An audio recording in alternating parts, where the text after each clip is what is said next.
Say the phrase Battle of Britain to any self-respecting football fan of the 1990s and it won't be Spitfires and Messerschmitts which spring to mind. Such a financial chasm has grown between the Scottish and English top flights that it may be difficult for a child of the noughties to fully grasp the sense of excitement and anticipation which accompanied the champions of those two divisions, Rangers and Leeds United, going head-to-head in the second round of the 199,293 European Cup. A titanic struggle which more than lived up to its billing. Today is the 25th anniversary of a breathless first leg at Ibrox. A formative year where the landscape of European football was still being shaped. It will be hard for some to get their head round the fact that this was the first season of the FA Premier League, freshly backed to the tune of a game-changing £304 million by Sky B. At stake, in addition to the usual Scotland-England bragging rights, was a place in the first-ever Champions League group stages, a select band comprising just 8 teams. If the Ibrox side's progress to this point was relatively straightforward, the fourth of their 9 league titles in a row had been secured by 9 points over Hearts, with a 30 aggregate win over Danish side Lyngby following in the first round of this competition. The same could hardly be said for Leeds United. Victors in the final season of the old First Division before the top 22 clubs resigned en masse for this brave new future, a very un-Teutonic administrative error by Stuttgart manager Christoph Daum saw them playing a third match in an eerily empty now camp. Goals from Strachan and Karlsruhe later, and it was game on. It was surreal circumstances, then Leeds manager Howard Wilkinson recalled to Sport Times. There were about 10,000 in the ground, about 9,900 of which were Leeds supporters. All roads then led to Glasgow and the tunnel at Ibrox. A kind of noise which was only amplified by the decision, taken after meetings between police and officials, to impose an away fan ban on both legs of the tie. Elland Road at that time was a cauldron, but there is just something about the construction of that stadium, recalls Wilkinson. I don't know whether they knew it when they were building it, but the acoustics were brilliant. Even compared to Wembley, it was an amphitheatre, a proper away ground. You felt you were in Rome. And then silence. Utter, abrupt silence. Howard Wilkinson had never known anything like it.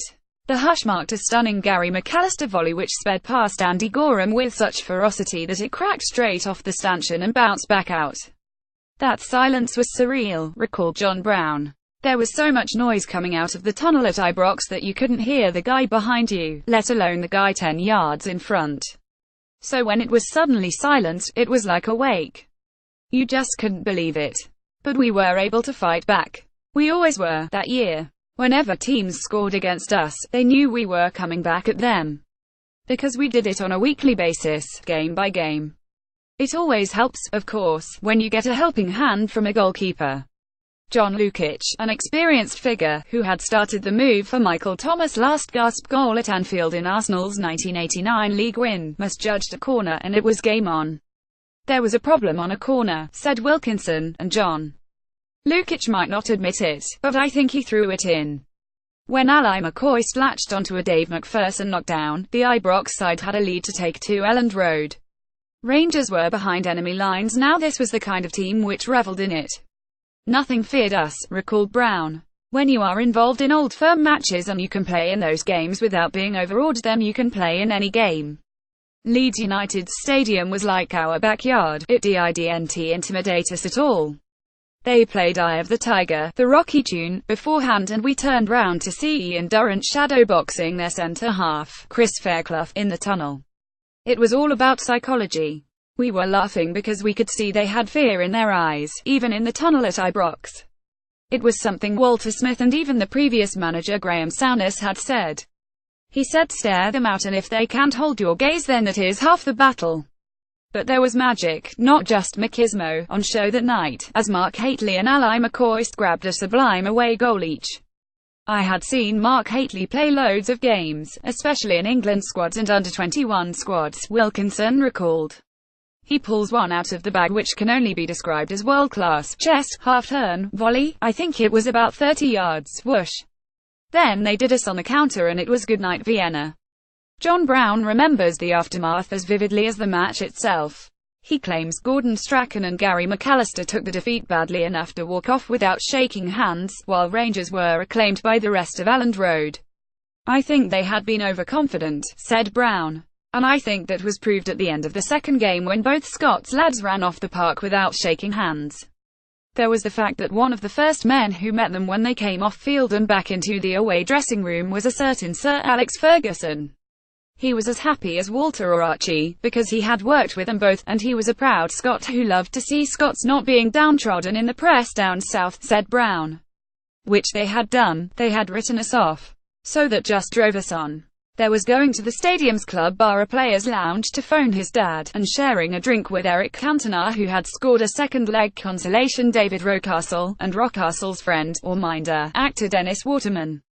Brown duly ended up with Cantona's jersey, at least until he auctioned it off for charity. They said the win was well deserved. 6 months later Cantona was signed for £1 million and the rest is history. The celebrations didn't end there.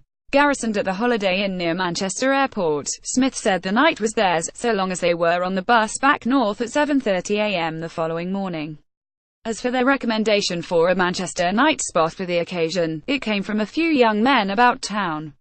We went to nightclub that night and met the class of '92, the likes Ryan Giggs, Scholes and the Nevilles were all out that evening. For all the jubilation, it was back to the serious stuff soon enough. We had Celtic on the Saturday, but we never trained again until we warmed up at Celtic Park. On the Saturday, said Brown, we just rested physically, mentally. And Durant scored the winner. Finding Group A with Marseille, Club Brugge and CSKA Moscow, Rangers went close in that inaugural Champions League season and might have gone closer still, believes Brown. Had Hateley and McCoist been able to take to the field together for either of their two draws against eventual winners Marseille. Hateley later claimed to have received a phone call telling him to miss the second of those two matches. He was subsequently suspended anyway, but Rangers made a mark that year that lives on in any case. On the Champions League badge there are 8 stars, said Brown, and that signifies the first year of the Champions League. So while Rangers aren't in the Champions League right now, they really are, as one of those 8 stars. That is our legacy.